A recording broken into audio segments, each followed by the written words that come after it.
Selamat pagi, sahabat pembelajar. Kita berjumpa kembali di seminar online yang diselenggarakan oleh Indonesia Belajar. Indonesia Belajar adalah sebuah media untuk belajar yang berisi motivasi, inspirasi, dan pengetahuan dari para narasumber terbaik. Hadir dalam platform mobile aplikasi yang bisa di-download di Google Play Store dan juga Apple App Store. Sahabat pembelajar juga bisa klik di website kita di indonesiabelajar.id ataupun melakukan follow di Instagram kami di indonesia_belajar.id dan juga melakukan like di Facebook kami di indonesiabelajar.id. Dan sahabat pembelajar, kita telah membuka sebuah grup WA untuk para sahabat pembelajar, khususnya untuk materinya Pak Halim. Bapak Ibu atau sahabat pembelajar bisa langsung chat aja di chat room-nya kita dengan bilang mau ikut ke dalam grup WA-nya. Atau bisa langsung chat aja ke nomor 0895 15 899 493. Perkenalkan, nama saya Jessica yang akan memandu seminar online kita pagi hari ini. Oke, sahabat pembelajar, seminar online pagi hari ini menghadirkan Bapak Halim Siang. Bapak Halim Siang merupakan co-founder of Ray Institute dan Indonesia's leading body transformation coach yang tentunya sudah hadir di tengah kita. Kita sapa dulu nih Pak Halim. Selamat pagi Pak Halim, bagaimana kabarnya Pak? Ya, pagi Bu Jessica, pagi sahabat pembelajar semua. Kabar baik, semoga semuanya juga baik ya. Luar biasa, stay safe terus ya Pak Halim ya. Iya, Oke. Nah, sahabat pembelajar, tema seminar online kita pagi hari ini sangatlah seru dan juga bagus ya, yaitu apa? Membaca label nutrisi. Nah, salah satu skill yang mendukung keberhasilan mengatur pola makan itu adalah kemampuan membaca label nutrisi. Nah, apakah kita sudah bisa atau kita sudah fasih?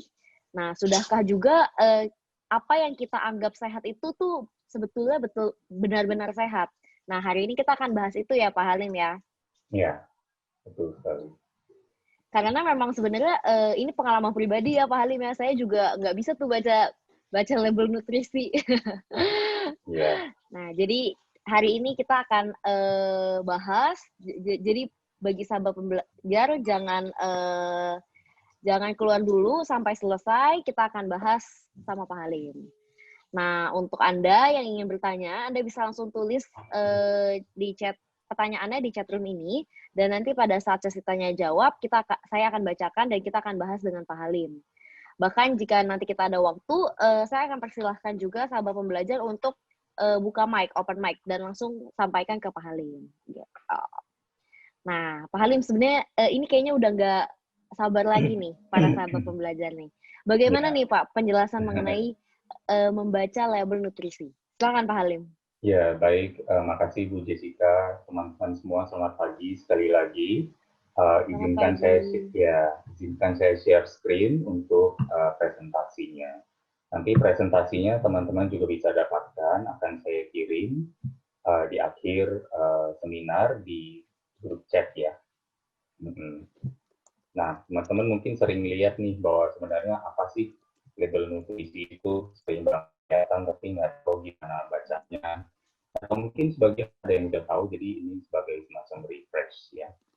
Jadi ini bukan yang namanya cuma 20 menit presentasi, pastinya banyak kekurangan. Tapi kita akan coba bahas satu persatu. Kita mulai sekarang. Kalau kita membaca label nutrisi ini sebenarnya tujuannya apa? Sebenarnya tujuannya banyak. Satu, untuk mengetahui kondisi kandungan atau apa yang ada di dalam kandungan makanan yang kita beli.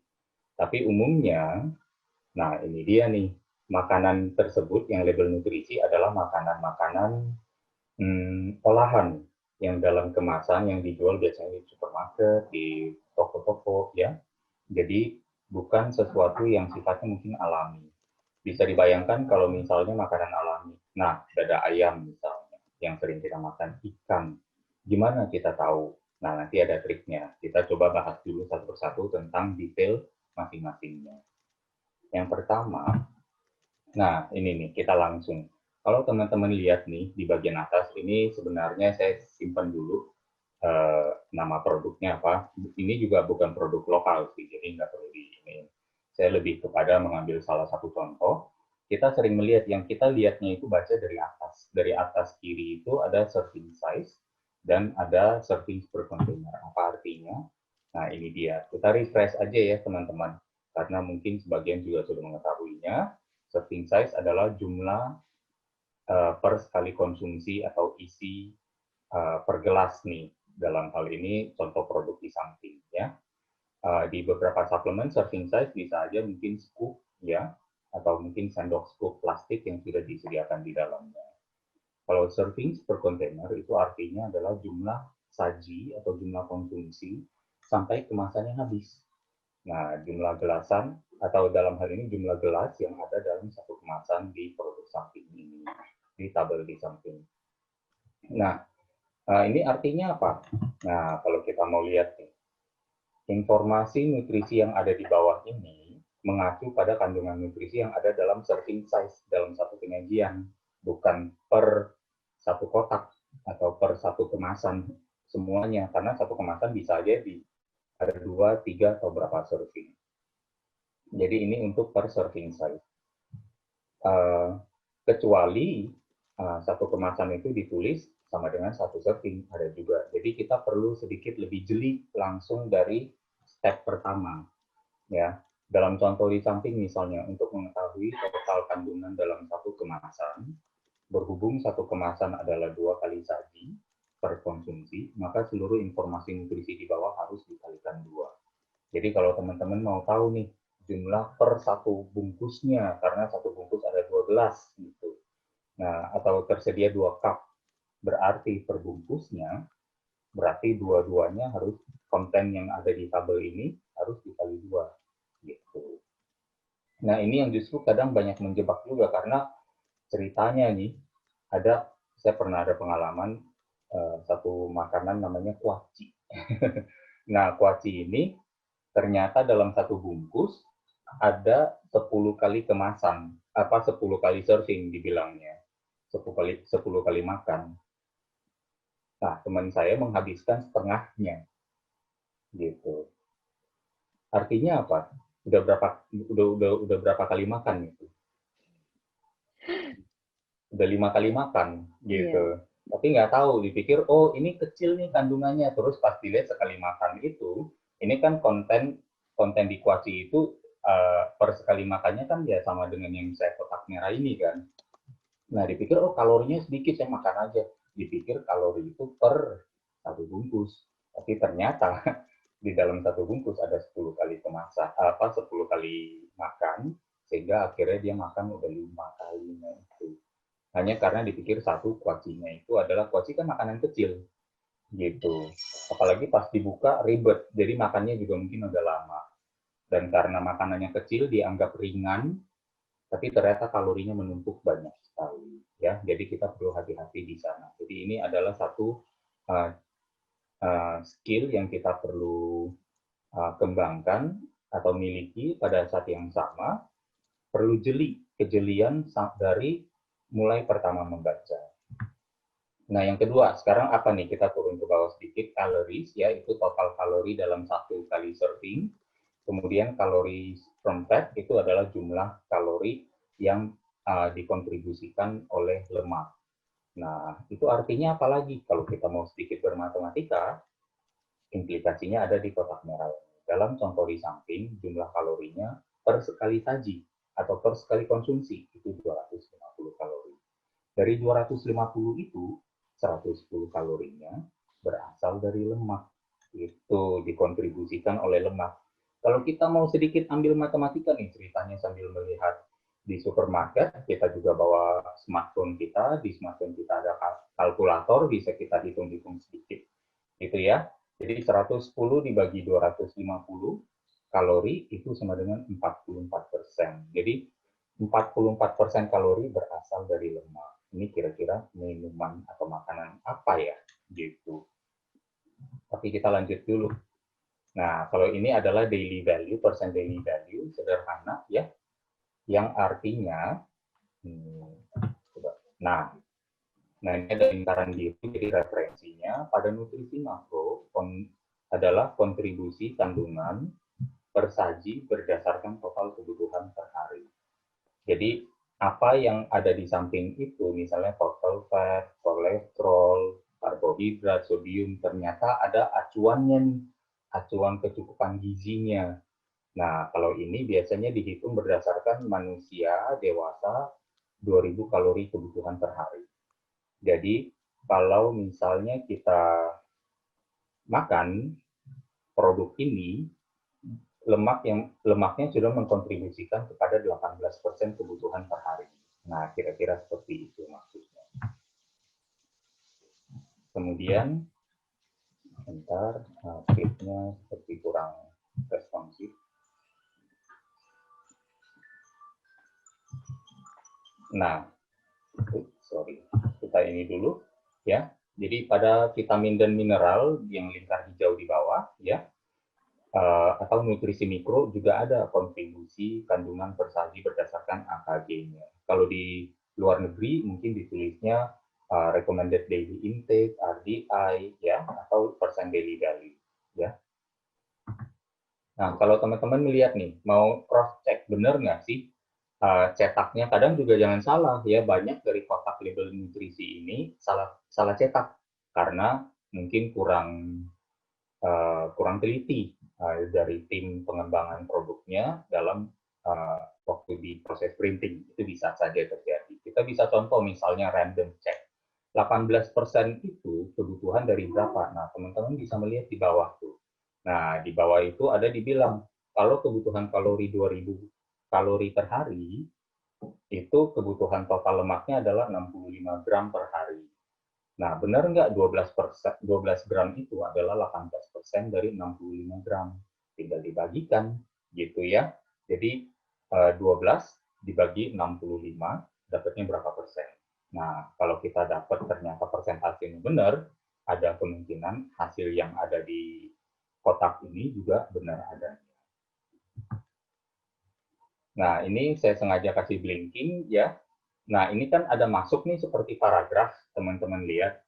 Nah, kita udah tahu total lemaknya ada 12 gram. Terus di bawahnya ada berbagai jenis lemak lagi nih. Ada saturated fat, ada trans fat, mungkin di kemasan lain ada yang namanya mono unsaturated fat, mungkin ada yang ditulis juga poly unsaturated fat, supaya mungkin lebih lengkap. Itu adalah mungkin komitmen dari produsen untuk memberikan informasi yang lebih banyak.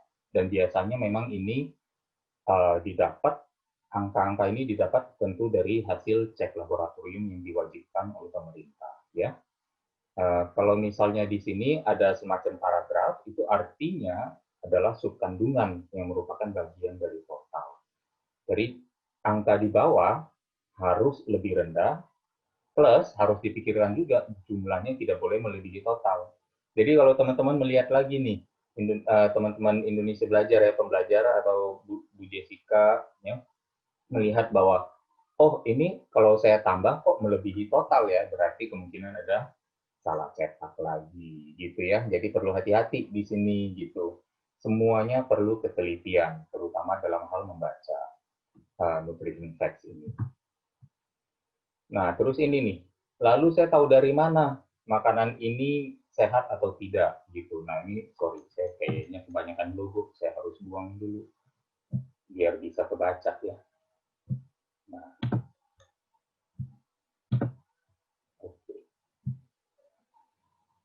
Nah, lalu saya tahu dari mana makanan ini sehat atau tidak gitu. Nah, kita lihat aja di sini satu persatu nih. Nah, satu ya acuan asupan trans fat per hari sama dengan 0 gram. Jadi berarti apa? Kalau di produk ini mengandung 3 gram, sehat atau tidak? Jawabannya tidak. Ya. Kemudian kedua lagi nih, sodium. Sodiumnya adalah 470 mg dan sudah mengkontribusikan lebih kurang 1/5 atau 20% dari total asupan maksimal sodium. Sodium itu adalah kandungan yang ada di dalam garam. Ya. 1 gram garam mengandung lebih kurang 390 mg atau 40%-nya dari bobot garam itu adalah sodium. Nah, jadi kita bisa tahu bahwa ternyata, wah ini udah lumayan banyak nih, ya, udah lebih dari 1 gram garam, gitu, kalau kita hitung nih, di dalam produk tersebut. Biasa memang sodium merupakan salah satu bagian dari food preservative atau pengawet makanan. Jadi makanya agak tinggi. Jadi semakin tinggi kadar sodium, kita juga bisa mengasumsikan bahwa level upaya pengawetan pada makanan kemasan tersebut mungkin lebih tinggi juga. Gitu. Makanya kan kita sering melihat ikan supaya tidak basi atau tidak busuk dijadikan ikan asin gitu ya. Udang juga jadi ebi, ditambahkan garam dan dijemur supaya kering karena air atau kelembapan adalah sahabatnya bakteri. Jadi agar bakteri tidak berkembang, dikeringkan, kemudian ditambahkan garam lagi supaya kalau misalnya terjadi basah pun adalah diserap oleh garam, tidak sampai di dalam makanannya. Kalau di sini misalnya karbohidrat ya, kalau karbohidratnya 31 gram tinggi nggak? Nah, kita lihat lagi di bawahnya. Ada dietary fibernya nggak? Dietary fibernya atau seratnya ada hanya cuma 0. Terus kandungannya adalah 5 gram di gula. Sisanya apa dong? Kalau misalnya contohnya totalnya harus, kalau 31 gram, dalam 31 itu 5 gramnya gula, berarti masih ada berapa? 26 gram lagi kan, 31 kurang 5. Nah, 31 kurang 5, 26 gram ini apa isinya? Nah, kita masih tahu, kalau karbohidratnya tidak mengandung serat, maka umumnya sisa jenis karbohidratnya, apalagi di luar gula ya, berglycemic index tinggi. Next time mungkin kita akan bahas lagi glycemic index apa. Kita pernah bahas di seminar yang topiknya insulin resistance ya, tapi nanti akan kita bahas lagi. Jadi kalau kita melihat ini, wah kayaknya makanannya karbohidratnya juga cukup tinggi nih, gitu. Nah, kita lihat lagi, oh seratnya 0 gram, padahal setiap hari manusia dewasa perlu lebih kurang 25 sampai 30 gram serat. Tapi ternyata produk ini tidak mengkontribusikan serat yang kita perlukan. Nah, kalau kita udah melihat seperti ini, kita bisa berkesimpulan bahwa makanan ini kayaknya kurang sehat nih, gitu ya. Terus yang terakhir proteinnya 5 gram. 5 gram oke lah, cukup decent ya, ada protein di dalamnya. Acuan protein per hari itu lebih kurang 1,5 gram per kilogram berat badan. Jadi kalau misalnya berat badan saya 60 kg, berarti per hari saya perlu 90 gram, 60 dikali 1,5. Produk ini hanya menyediakan 5 gram saja. Nah, kalau 5 gram berapa persennya tuh? 5 dibagi 90 dapatnya 5,5%. Oke, tapi tidak tinggi, tapi lumayan lah ada kontribusinya. Mungkin salah satu komponen sehat dari produk yang ada yang jadi contoh ini, yang labelnya kita pelajari sekarang, mungkin satu-satunya nilai baik dari produk ini cuma di proteinnya, gitu ya. Tapi di yang lainnya mungkin kurang. Gitu. Dan mungkin ada kalsium nih, teman-teman lihat. Nah, kalsiumnya juga cukup tinggi, ada 20% per sekali konsumsi. Ya, tapi kita harus mengkonsumsinya banyak, ini 228 gram untuk mendapatkannya. Jadi not bad lah. Mungkin produk ini kira-kira kalau ketebak apa nih? Produk susu, ya, produk yang mengandung lemak. Tapi saya juga nggak tahu kenapa bisa ada trans fat juga, berarti mungkin ditambahkan lagi lemak pada susu tersebut supaya rasanya mungkin lebih enak, ya. Nah, ini jadi kita sekarang udah sampai di sini. Kalau teman-teman ada yang mau raise hands atau mau mulai bertanya, silakan. Jadi lebih kepada overall, kalau kita bilang label nutrition, ya mungkin seperti itu. Nanti di bagian akhir saya akan bahas sedikit juga tentang satu elemen yang biasanya erat sekali hubungannya dengan tabel ini atau label ini, yaitu yang namanya ingredients atau komponen apa sih bahan-bahan yang dipakai untuk membuat produk ini. Nanti kita bahas sedikit ya. Tapi sekarang kita ceritanya latihan dulu, kita bikin exercise gitu ya di sini. Kita belajar nih. Kan tadi saya bilang di awal, ini hanya untuk biasanya makanan-makanan kemasan, gimana dengan beberapa makanan alami. Nah, beruntung sekali di zaman sekarang kita punya yang namanya mesin pencari yang namanya salah satu yang paling terkenal dan besar sekarang ini adalah Google. Nah, dalam Google itu kalau kita mencari informasi yang berkualitas, ya, kita akan mendapatkannya. Saya sih sering bilang, makanya dengan Google ini saya mengambil hikmahnya apa? Dalam Google saya selalu mengambil hikmah kualitas saya pernah dapat nih dari Anthony Robbins, ya, seorang motivator dari Amerika. Anthony Robbins sering bilang kualitas hidup Anda adalah kualitas pertanyaan Anda, kualitas komunikasi internal communication yang ada di dalam diri Anda sendiri.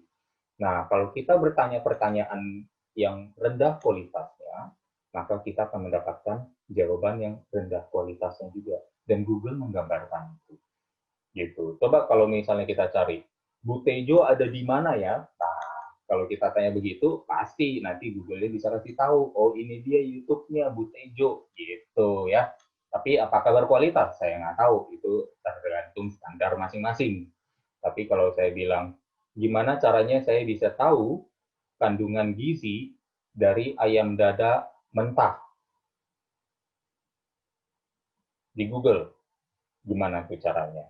Saya ketik yang namanya nutrition facts of chicken breast. Nah, saya mengetik itu ke Google, saya tanyakan kualitas pertanyaan yang menurut saya baik, maka Google memberikan jawaban yang kualitasnya juga baik. Ini salah satu contohnya, ya. Ini adalah ceritanya perbandingan nutrisi antara dua kelompok makanan yang ceritanya bersaudara. Nah, coba bisa dilihat di sini, yang kiri adalah dada ayam, yang kanan adalah paha ayam. Saya suka mencarinya kalau dalam bobot mentah, dan biasanya per 100 gram, supaya gampang.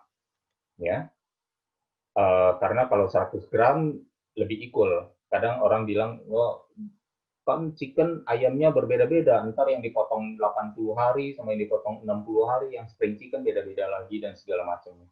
Jadi kita ambil patokannya di 100 gram saja. Ya, teman-teman bisa melihat di sini kandungan dada ayam aja di dalamnya sudah ada lemak 3,6%. Ya, kontribusinya 5% terhadap kebutuhan lemak sehari. Gitu. Nah, ini adalah kandungan-kandungan yang ada di dalamnya, dan teman-teman bisa lihat di sini kandungan proteinnya 31 gram ya, dada ayam mentah. Sementara di paha ayam mentah, lemaknya lebih kurang 2 kali lipat nih. Nah, tinggi ya. Iya, untuk sementara kita bilang tinggi dulu, tapi nanti kaget nih teman-teman ya di slide berikutnya. Kemudian kita lihat di sini proteinnya 24 gram. Jadi sebenarnya chicken thighs cukup oke gitu untuk menjadi salah satu pengganti kalau misalnya, oh saya nggak suka nih ayam dada kayaknya terlalu seret. Saya kalau makan tuh susah ngunyah dan telennya karena rasanya terlalu seret. Nah, mungkin bisa alternatif sedikit ke chicken thighs, mungkin masih boleh. Kenapa saya bilang begitu? Nah, untuk meng-appreciate chicken thighs atau paha ayam, kita coba ke yang namanya sumber protein lain, namanya apa? Sapi tenderloin, ya. Nah, kalau sapi tenderloin teman-teman tahu tuh sering banget nih dijadikan sumber protein yang andalan juga gitu ya. Bentar. Nah, ini dia. Daging sapi tenderloin. Teman-teman lihat di sini per 100 gram. Nah, tadi di dada ayam berapa tuh? Bentar. Nah, per 100 gram jumlah kalorinya 165. Di paha ayam jumlah kalorinya 177. Di tenderloin per 100-nya 248 kalori. Wah, lebih tinggi. Dapat dari mana dia itu? Nah, dapat dari lemak. Ternyata lemaknya ada 18 gram. Nah, tadi kan paha ayam berapa? 8. Dada ayam berapa? 3,6 atau 4 gram. Ya, 3,6 gram dada ayam. Lemaknya di paha 8 gram. Di tenderloin ada 18 gram. Tadi proteinnya. Proteinnya di dada ayam ada 31. Protein di paha ayam ada 24. Protein di tenderloin hanya 20. Iya, jadi yang juara di sini siapa? Yang juara ternyata dada ayam. Dada ayam, gitu ya. Kita udah belajar nih. Tapi bukan berarti tenderloin jelek ya. Enggak, bagus.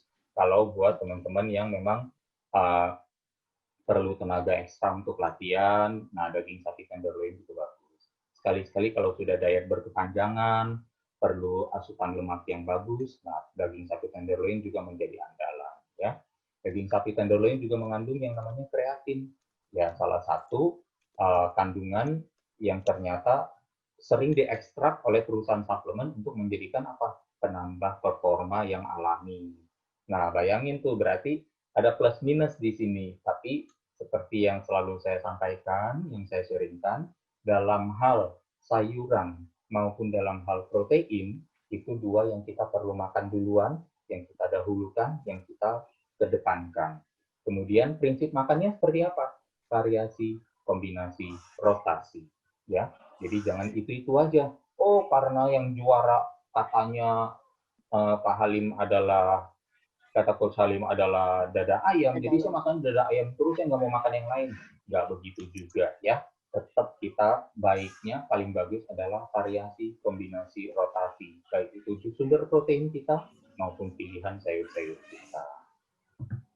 Nah, terus ini nih, nah yang cukup menarik juga, beras. Ya, kita nggak bicara nasi, tapi kita bicaranya beras. Nah, kalau kita berbicara tentang beras putih dan beras merah, tapi yang putih mentah dan matang dulu nih kita bahas nih. Nah, putih mentah dan matang di sini kalau mentah kalorinya lebih tinggi 365, kalau udah matang jadi 130. Mengapa? Karena ada kandungan air. Nah, yang matang kan ada berat airnya, sementara air tidak berkalori. Makanya di sini beras cenderung lebih tinggi. Ya, tapi kita fokus dulu di yang mentah nih. Coba lihat, per 100 gram, kalorinya kan 365. Kita hafal sedikit ya, ingat sebentar. Proteinnya berapa? 7. Karbohidratnya berapa? 80. Ya. Ini saya langsung pindah ke slide berikutnya, yang di sisi kiri juga ada beras merah. Beras merah, teman-teman perhatikan. Ini beras putih dan ini beras merah. Iya. Nah, kalorinya berapa tadi di beras putih? 375. Di beras merah berapa? 370. Lemaknya berapa? 0,7. Beras merah malah lebih tinggi lemaknya. Proteinnya berapa? Tadi di beras putih 7, di beras merah 8. Karbohidratnya? Tadi di beras putih 80, di beras merah 77. 77. Seratnya di putih 1,3, di beras merah 3,5. Jadi sebenarnya tidak banyak berbeda. Teman-teman kan baru tahu. Tapi banyak banget nggak di antara teman-teman di luar sana yang mungkin berpikiran kalau bagus, makannya boleh banyak. Jadi salah. Gitu. Ya. Oh, beras merah bagus. Ya udah makan banyakan aja. Belum tentu. Karena tetap kalori ya tetap mengkontribusikan ada kelebihan atau surplus. Nanti kalau udah surplus, jadi penumpukan lemak. Jadi bukan berarti karena bagus di dalam badan nggak bisa dibikin jadi lemak. Tetap bisa. Ya, mau itu oatmeal, mau itu beras merah. Kalau kita makan kebanyakan, dia tetap kelebihan kalori karena makanan-makanan tersebut mengkontribusikan kalori, mau dada ayam sekalipun. Tapi kalau kelebihan itu yang akan dijadikan lemak oleh tubuh kita. Jadi hanya karena sesuatu itu bagus, belum tentu kita boleh makan banyak. Makanya dimanapun saya sering sampaikan, pilih beras merah, yes bagus. Tapi tetap total konsumsi nasinya itu tetap perlu dikurangi dulu, lebih kurang biasanya 50% dari biasanya. Ya. Nah, ini kemudian ada nih sumber protein tempe dan kacang hijau. Nah, sama-sama dari kacang-kacangan, mana yang kira-kira kita pilih. Nah, ini bisa kita lihat nih di sini. Kadar lemaknya 11 gram. Kadar lemak kacang hijau 1,2. Wah, sepertinya kacang hijau menang. Kita coba lihat lagi. Tapi jumlah kalorinya di berapa coba? Tempe 193, kacang hijau di 347. Wah, sekarang kacang hijau kalah. Ya, kita lihat lagi di karbohidrat di bawah. Karbohidratnya 9 gram. Kalau di sini 63 kacang hijaunya. Ya, seratnya sih banyak, 16 gram ya di sini. Proteinnya ya lebih kurang hampir berimbang, 19 dan 24. Moral of the story apa? Bahwa kadang kita berpikir bahwa kacang hijau itu makanan yang katanya bagus. Ya, terus ternyata dibikinlah bubur kacang hijau. Nah, bubur kacang hijau temanannya apa?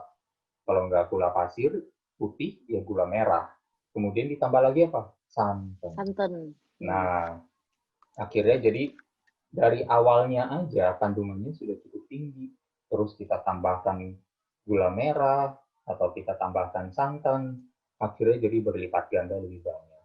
Jadi kalau misalnya saya biasa ketemu kacang hijau, bubur kacang hijau, saya makannya sedikit aja gitu. Karena saya sadar dengan pengetahuan ini, saya juga kepo nih, suka nih kalau lagi nggak ada kerjaan, saya cari nutrient facts of kacang hijau. Ya di situ tulisannya mung beans. Jadi teman-teman bisa nanya apa aja ke Google. Nutrition facts of durian, nutrition facts of jackfruit, nangka juga ada ya, macam-macam ada di dalam uh, Google mesin pencari itu. Jadi kita mesti nanya yang pinter supaya dapat jawaban yang pinter juga gitu. Nah, ini perbedaan nutrisi antara aduk lagi nih kacang tanah dan almond gitu kan, pada bilang wah almond sehat, yuk mari ramai-ramai kita makan. Betul, kacang-kacangan adalah sumber lemak dan protein yang sehat. Teman-teman sering lihat ini proteinnya ada 22 gram, di kacang tanah ada 26 gram, ya bagus. Tapi kebayang nggak jumlah lemaknya ada berapa nih? Coba di Jessica lihat nih, total lemak yang ada di almond ada 53 gram. Iya, 53. Total lemak yang ada di kacang tanah adalah 49 gram. 49. Padahal per 100 gram loh. Berarti apa kesimpulannya? Rata-rata kacang-kacangan, mau itu kacang nete, kacang almond, mau walnut, mau kacang tanah, ya hati-hati. Kadar lemaknya rata-rata setengahnya dari total berat. Minyak tidak harus terlihat dalam bentuk cairan. Jadi kalau misalnya teman-teman bilang lagi, oh kacang rebus sehat, ya, atau kacang sangrai sehat, yes, memang sehat. Tapi hati-hati, kandungan kalorinya cepat menumpuk, gitu. Terlihat lagi dari sini. Jadi kita perlu hati-hati. Kalau misalnya mau makan, cukup dibatasin. Misalnya apa? Diambil satu genggam, nah yang di satu genggam itu aja. Nah, kan bahayanya justru kalau kita makan kacang itu seru di mengupasnya juga gitu ya. Jadi ntar wah gara-gara keseringan ngupas enak, akhirnya makannya kebablasan. Nah, ini hati-hati, paling gampang kebablasan di sini. Apalagi kacang tanah di Indonesia populer sebagai bumbu salad. Gado-gado, karedok, lotek, apalagi itu. Yang jajanan yang ada bihunnya apa? Ketoprak, Pak. Ketoprak. Itu semua rata-rata kan pakai kacang tanah. Ya. Sate juga ya. Iya, sate juga. Nah, kan kita sering bilang, oh itu kan makanan sehat, kenapa saya terus gemuk, masih gemuk terus? Iya, karena apa? Bumbu kacangnya enak. Sampai di piring-piring tidak mau tersisa, dijilat-jilat piringnya. Karena saking enaknya ya. Nah, belum lagi ternyata apa? Ada lontongnya di situ. Kemudian ada tempe tahu gorengnya di situ. Kemudian ada kerupuknya lagi. Gagal total, padahal udah makan sayuran rebus. Gimana caranya? Kita makan, pisahkan bumbunya antara bumbu kacang dengan sayuran. Pas mau makan sayuran baru cocol sedikit. Nanti sayurannya habis, kacangnya masih tersisa di mangkok, tidak jadi masuk ke badan. Gitu caranya, ngasih dapat enaknya, tapi kita mengendalikan kalori yang masuk. Gitu tipsnya. Kemudian hari ini saya agak kesulitan pindah slide. Nah, ini dia. Nah, ini kita ke potato chips ya. Ini juga merupakan makanan yang sangat populer, apalagi kalau buat menemani nonton. Dan banyak yang nggak merasa bersalah karena satu, katanya ringan, kan kemasannya ringan. Nggak bisa. Jadi kalau saya ringan begini masuk ke badan saya ya tetap ringan dong. Nggak mungkin jadi berat. Plus keduanya lagi, kan dia udah kering. Kalau kering kan berarti nggak kelihatan tuh minyaknya. Berarti minyaknya nggak banyak di dalam. Itu adalah self belief yang salah. Ya, ini saya kasih contoh.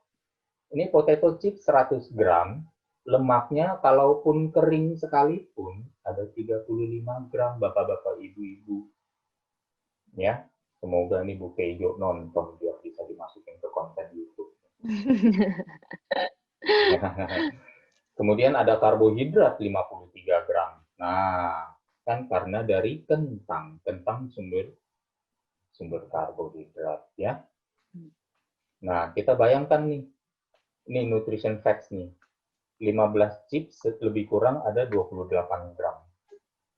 Jadi per chips itu, kalau kita bisa lihat di sini, kita bisa hitung-hitungan sendiri. Total kalorinya kan 160. Tapi didapat dari 15 chips. Katakanlah begitu, 1:1 berarti berapa? 1:10 nih. Berarti satu chips itu 10 kalori. Teman-teman ada nggak yang makan potato chips cuma satu? Nggak mungkin, Pak. Nggak mungkin. Bu Jessica biasa makan berapa? Satu Kalau bungkus, bisa, Pak, langsung. satu bungkus ya. Satu bungkus sendiri ya. Nah, itu Iya, dia. betul. Bisa dilihat di sini bahwa ternyata jumlah kalorinya banyak. Bahkan yang hanya 15 keping chips aja, kalorinya ada 160, lemaknya ada 10 gram. Karbohidratnya ada 15, dan proteinnya hanya 2. Seratnya juga dikit lagi, cuma 1 gram. Ya. Nah, kalau kita lihat ini, nah ini lagi nih. Ini apa nih, kalau teman-teman tahu, Bu Jessica? Mie instan. Ini Indomie ya, Pak ya? Wah, saya nggak berani sebut merek deh. Tapi ini salah satu mie instan populer ya, karena bahasa Indonesia ya kita tahu berarti produk Indonesia. Jumlah kalorinya, nah sekarang teman-teman udah bisa lihat nih, 460 takaran sajinya satu bungkus ya, satu bungkus ada 460 kalori. Total lemaknya dari 18 gram, lemak jenuhnya 11 gram. Kemudian seratnya hanya 3 dari total karbohidratnya di 66. Proteinnya hanya segitu. Coba lihat nih natrium. Natrium adalah nama lain dari sodium. Garam. Garamnya aja udah hampir 1 gram. Berarti ini mungkin untuk mendapatkan, kalau ini 40%-nya, berarti ada lebih kurang 3.600 atau seperempat ya. 40% berarti 2000-an deh. Berarti udah lebih kurang 2000-an gram bubuk terasa. Baik itu garam dan bubuk penyedap lainnya. Ya. Ini saya hanya akan membawa sedikit aja. Coba teman-teman lihat di sini Bu Jessica, kalau kita melakukan plank, ya, itu rata-rata hanya membakar 2-5 kalori per menit. Kalau kita jalan, ya, rata-rata ini untuk orang lebih kurang beratnya 65 kilo, rata-rata membakar 13,2 kalori. Tapi umumnya biasa hanya cuma membakar lebih kurang 7,6 kalori. Kalau misalnya kita melakukan yang namanya berlari, berlari itu mungkin membakar 11-an kalori ya. Coba kita lakukan penghitungannya. Kalau kita makan satu bungkus makanan ini, kira-kira kita ngutang bayarnya berapa kalori atau berapa menit berolahraga. Kalau kita berjalan, kita bayarnya 60 menit. Kalau kita plank, kita harus membayar 92 menit. Kalau kita berlari, kita harus bayar 38 menit. Siapa yang di sini seminggu makan ini bisa 2-3 bungkus? Kadang ada yang bilang lagi, saya suka yang jumbo. Atau kalau nggak ada jumbo, saya makan 2. Udah gitu ditambah pakai telur. Nah, kan suka begitu. Belum lagi katanya ada yang namanya internet. Apa? Ada telur dan kornet. Indomie kornet, nah, ya. Ada telur dan kornet lagi. Tambah lagi. Bukan 460 lagi. Ditambah kornet, tambah 150. Jadi berapa? 610. Terus tambah lagi telur, 150 lagi. Jadi 760 kalori. Ngutangnya makin banyak. Karena pas makan internet itu, paling enak memang kalau pakai teh manis ya. Tambah lagi teh manis 200 kalori, hampir mendekati 1000 teman-teman. Makanya malam-malam, karena yang buka internet itu malam semua rata-rata. Udah makan 1000 kalori dibawa tidur. Terus besoknya nanya, kenapa ya saya gemuk? Ya itu jawabannya ya. Jadi udah harus tahu gitu. Ya, ini juga ya nutrition facts. Hati-hati di sini per satu bungkus ini, bayangkan Bu Jessica, di dalamnya isinya 10 serving. Jadi kalau misalnya ada seorang Bu Jessica nih mau makan satu bungkus sendiri, berarti 160 dikali 10, Bu. Jadi 1.600 kalori. Ya, 1.600 kalori. Bayangin kalau ini 1.600 dibagi 7,6, kira-kira berapa ngutang berapa ini, berapa menit jalan, jangan dipikirin deh. Udah bikin udah capek duluan, Pak. Semoga tidak ada yang merasa tersinggung atau tertampar ya dengan presentasi hari ini. Tapi maksudnya adalah ini hanya untuk meng-highlight kepada teman-teman betapa bermanfaatnya mengetahui cara membaca label nutrition. Saya ada sedikit lagi tentang slide. Nah ini ya, ingredients ini adalah salah satu sereal anak-anak ya, teman-teman bisa lihat di sini. Ini diambilnya dari wheat. Wheat memang dikatakan adalah gandum ya, tapi wheat itu beda lagi dengan oats. Sama-sama dinamakan gandum di Indonesia. Mana yang tepat? Wheat adalah terigu. Oats adalah si gandum itu. Gandum oats namanya. Ya. Nah, wheat, oats rata-rata tidak mengandung gluten. Yang mengandung gluten adalah wheat, si terigu. Jadi terigu ini bahannya adalah apa? Biji, kalau dia bilang whole grain, yes, biji utuh. Benar. Biji utuh dari apa? Biji utuh dari terigu. Bukan dari gandum. Bukan dari gandum oats. Hati-hati di sini. Karena kerancuan masyarakat akan arti kata dari gandum yang ternyata menyebar sampai ke wheat, ke barley, ke oats, dan lain sebagainya, semuanya dalam keluarga gandum, itu dipakai oleh produsen untuk bilang ini gandum kesannya sehat. Nah, kita mengetahui bahwa banyak sekali orang tua yang anaknya autis menghindari makanan-makanan mengandung gluten. Nah, ini salah satunya nih malah mengandung gluten ya di dalamnya. Jadi perlu hati-hati di sini. Bahkan yang dinamakan gandum utuh, yang dikasih kesannya narasi yang sangat sehat, ya kita hati-hati di sini. Ya banyak sekali terjebak di ingredients. Palm oil ini juga kalau teman-teman cari, ya palmitic oil, palmitic acid itu bukan makanan yang sehat, ya karena ini adalah lemak dari sawit.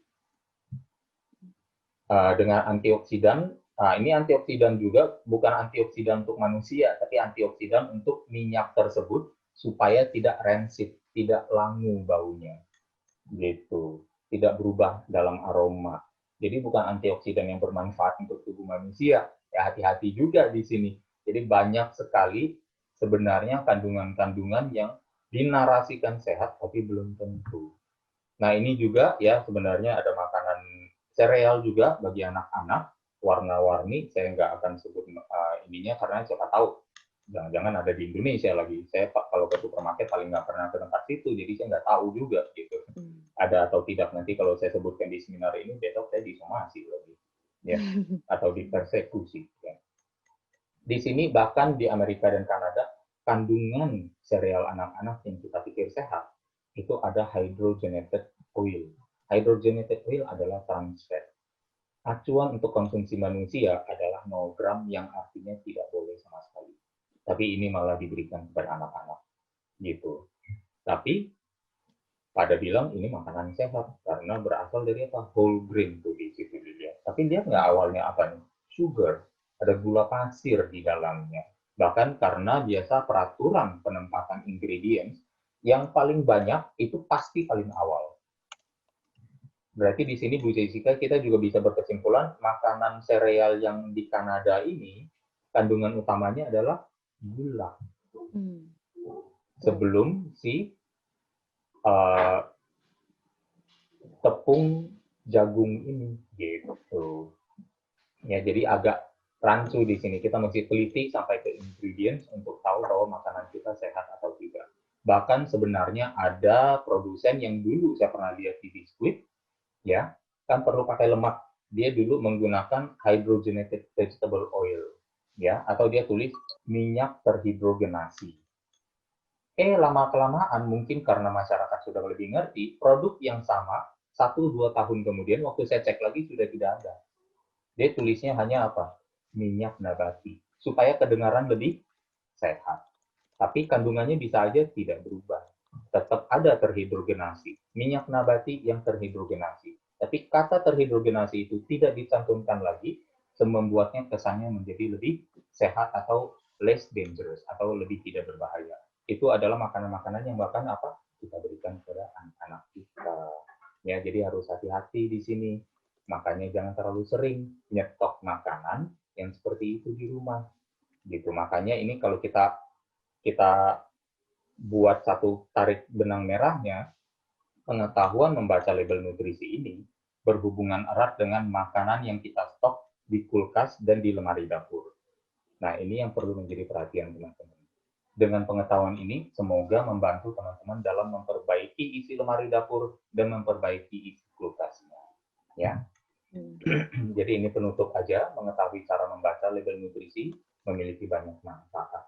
Label nutrisi bukan lagi menjadi domain makanan olahan, tetapi berkat mesin pencari di internet, kita juga bisa mengetahui label nutrisi makanan alam. Selain mengetahui fakta tentang makanan yang kita makan, kita juga bisa membandingkan kandungan gizi makanan yang ingin kita beli, sehingga bisa sesuai aliran diet yang sedang dijalankan maupun budget belanja makanan kita. Ya, makanan olahan diwajibkan oleh hukum untuk menyediakan label nutrisi dan kandungan sumbernya. Namun banyak upaya yang dilakukan oleh pengusaha makanan tersebut untuk membuat makanannya terlihat lebih sehat atau lebih tidak berbahaya. Mencermati hal seperti itu perlu proses belajar yang berkelanjutan. Adalah hak dan tanggung jawab kita atas apa yang masuk ke dalam tubuh kita. Dalam komponen tanggung jawab, maka menguasai cara membaca label nutrisi semoga bisa membantu. Know what you put into your body. Demikian kesimpulan dari saya. Semoga bermanfaat adanya. Mohon maaf apabila terlalu panjang. Dan juga tentu mohon maaf apabila ada yang kurang berkenan. Ya, terima kasih. Saya kembalikan kepada Bu Jessica. Terima kasih Pak Halim. Oke, sahabat pembelajar, ini kita saatnya untuk sesi tanya jawab. Ini ada beberapa yang private ke saya nih, Pak Halim. Jadi mungkin Pak Halim nggak bisa lihat di chatnya. Saya akan bacakan ya. Iya, nah, jadi ada yang private. Saya sebenarnya menghindari minuman manis, Pak, karena saya ada potensi diabetes. Kalau konsumsi minuman less sugar, apakah aman? Ya, terima kasih pertanyaannya. Kalau less sugar, tetap aja kita masih melihat di kontennya ada berapa. Ya, setahu saya, ya saya pernah coba melihat, yang full sugar itu rata-rata di atas 30 gram. Ada yang 33, ada yang 39. Ya, biasa soft drink rata-rata di 39 per satu kaleng. Mungkin karena dibotolkan, jadi kontennya lebih sedikit, jadi 33 gram. Less sugar itu rata-rata mungkin hanya antara 11, kalau nggak salah saya pernah baca sampai 19 gram. Jadi masih jumlah yang cukup banyak. Jadi bagi saya, kalau suka makanannya, minuman yang manis, gunakan pemanis rendah kalori aja. Ya, ada yang dari misalnya namanya stevia, itu bagus. Ya, atau yang namanya sucralose juga masih lumayan. Ya, saya tiap hari pagi kalau misalnya minum kopi, masih menggunakan pemanis yang dari sucralose. Ya, jadi hopefully itu bisa membantu. Ya. Oke, siap. Terima kasih Pak Halim. Semoga terjawab yang private, Bapak. Ini ada yang private juga, Pak Halim. Selamat siang, Pak Halim. Apakah label nutrisi itu mempengaruhi rasa makanan? Dan seberapa penting sih kita memperhatikan label nutrisi pada sebuah produk? Apalagi zaman sekarang, semua orang itu pasti asal beli saja tanpa membaca. Atau juga nggak mungkin kan suatu produk dikeluarkan kalau tidak sehat. Makasih, Pak. Gitu. Iya, itu gimana ceritanya dengan potato chips dan lain sebagainya, ya? Itu kan label nutrisi itu bukan berarti makanannya sehat. Itu lebih kepada informasi nutrisi yang ada di dalam, ya. Apakah mempengaruhi rasa? Ya justru kita tahu rasanya dari sana, ya kan? Misalnya kalau di makanan jumlah sodiumnya banyak. Sodium kan apa? Komponen dari garam yang memberikan rasa asin. Nah, kalau begitu, kalau sodiumnya banyak, kita udah bisa nebak-nebak, ini rasa-rasanya makanannya bakal Asin asin. nih. Iya. Gitu, ya kan? Oke, Jadi oke, bisa oke. ketahuan di sana. Jadi tidak semua makanan yang memiliki label nutrisi sehat adanya. Tetap kita mesti punya patokan sendiri, standar sendiri, kesehatan itu seperti apa, untuk bekal standar itu untuk membacanya. Makanya tadi ada slide di sana. Ya, nanti akan didapatkan slide. Oke, justru sebenarnya biasanya dari makanan kemasan itu justru harus ada nutrition facts-nya kan ya Pak ya? Iya, merupakan salah satu kewajiban terutama yang sudah didaftarkan ke BPOM ya. Yang tidak didaftarkan ke BPOM biasanya masuk dalam misalnya makanan kemasan industri rumah tangga gitu ya. Jadi Homemade. ya homemade, nah itu biasa tidak ada kewajibannya. Peraturannya lebih longgar. Oke. Siap, terima kasih Pak Halim. Terima kasih juga yang Bapak Ibu yang sudah ter-private ke saya. Ini udah mulai masuk pertanyaan nih dari Pak Oti. Halo Pak Oti. Bu Oti ya. Oh, Bu Oti, sorry. Ya. Mohon maaf Bu Oti. Pak Halim, di dalam protein kan sudah ada kandungan lemak. Kapan sebenarnya kita butuh tambahan lemak, baik seperti dari kacang hijau, almond, atau kacang tanah? Ya, itu balik lagi ke aliran diet mungkin yang kita lakukan. Bagi yang melakukan misalnya ketogenic diet, kemungkinan bahkan kacang yang memiliki kandungan karbohidrat mungkin agak sedikit dibatasi, mungkin masih bisa makan tapi dibatasi. Ya, jadi bahkan di komunitas ketogenik mereka lebih pro kepada menambah lemak daripada mengurangi lemak gitu. Tapi di sisi lain, misalnya pada orang yang mungkin kelebihan berat badan dan lain sebagainya dan ingin menurunkan dengan cara aliran diet atau pakem diet yang lain, mungkin menggunakan tambahan minyak juga bisa dibatasin gitu, malah perlu dibatasin. Jadi tergantung apa pakem yang dijalankan, tapi buat saya memang salah satu kesadaran dasar dalam berdiet yang jarang dimiliki adalah bahwa sumber protein juga adalah sumber lemak, terutama yang di hewani. Kalau yang di nabati, sumber protein juga adalah sumber karbohidrat dan lemak. Makanya banyak sekali penganut vegetarian yang agak gagal karena lupa menghitung atau melibatkan kalori dari karbohidrat dan lemak itu. Jadi itu yang sebenarnya lebih penting. Jadi dengan mengetahuinya, maka kita waktu menerapkan ke dalam diet, kita hitung-hitungannya lebih tajam, lebih akurat di sana. Gitu. Kalau misalnya saya pribadi, saya tetap misalnya masak menggunakan minyak hanya untuk menghindari lengket pada wajan atau kuali. Gimana caranya? Nah, ini tips saya sendiri nih.